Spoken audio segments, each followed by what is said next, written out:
হ্যাঁ, গান না, পারবো না, ওটা গানটা পারবো না।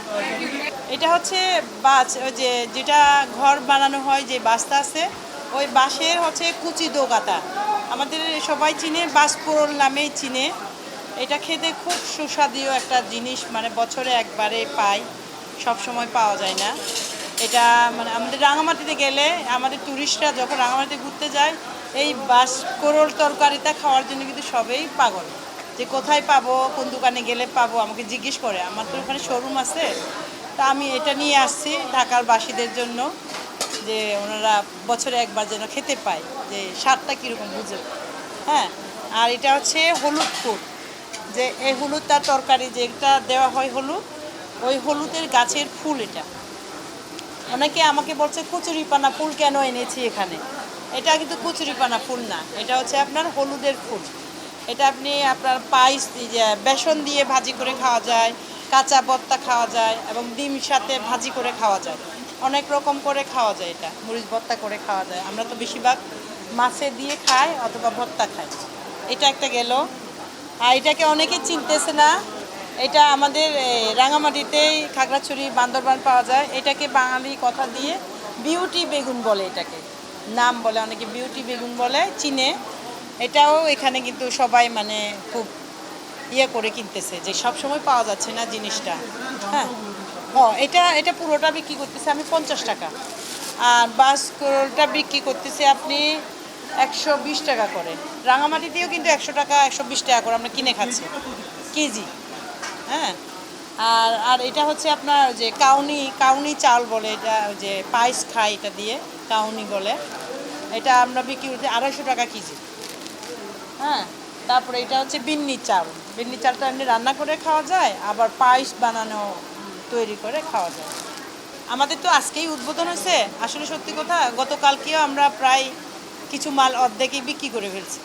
কয়েকটা আইটেম মানে পুরো আমার শেষ হয়ে গেছে। আবার কালকে 2 দিন আছে, চিন্তা করতেছি আজকে গাড়িতে উঠে দেওয়ার জন্য, যেটা যেটা মানে চাহিদা আছে, চাচ্ছে, ওইটা আজকে আবার আমার বড় বোনে গাড়িতে উঠে দেবে।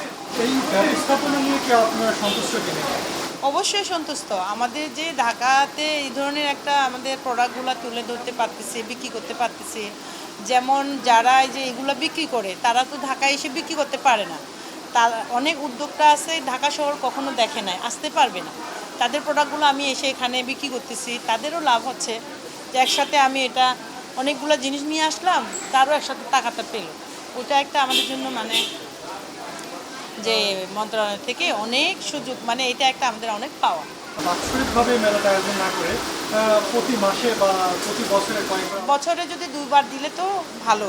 সিজন 2বার হয়, আমের সিজন একবার, আবার আপনার আরেকবার হয় আপনার অন্য সিজনে। সবসময় তো একটা সিজনেবল ফল ফুল, বছরে যদি 2বার দেয়, তাহলে আমাদের জন্য, সবজি যারা ব্যবসা করে, হ্যাঁ, এই যে এই সব যারা ব্যবসা করে, তাদের জন্য খুবই ভালো হবে।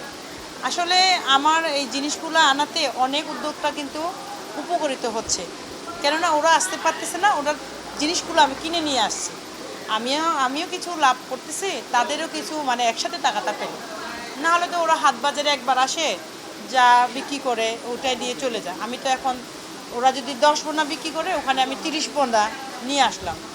ঠিক আছে, এবার একটু অন্য বিষয় আছে, সেটা হলো যে আপনাদের দেশীয়ভাবে যদি একটু বলতেন যে আপনি কেমন আছেন বা বেচা কিনা কেমন করছে, এটা যদি আপনাদের ভাষায় একটু বলতেন। আমাদের ভাষায় বলবো, aku tuh goriku baya daga muma harong laso ngoro uduk taro alu tu piore মন্ত্রণালয়ে লুরোগো চিজু তম্বারে আর দাগা মানে হিংচ লুটি গুলে চিজু তম্বারে ngoro boga ওয়াইসে বইরে কিজু পিকো বায়ান তো। আরেকটা জিনিস যদি শুনতাম, সেটি হলো যে দু এক করে যদি একটু গান শুনতাম হ্যাঁ, একটা গান। গান না, পারবো না, পারবো না, ওটা গানটা পারবো না।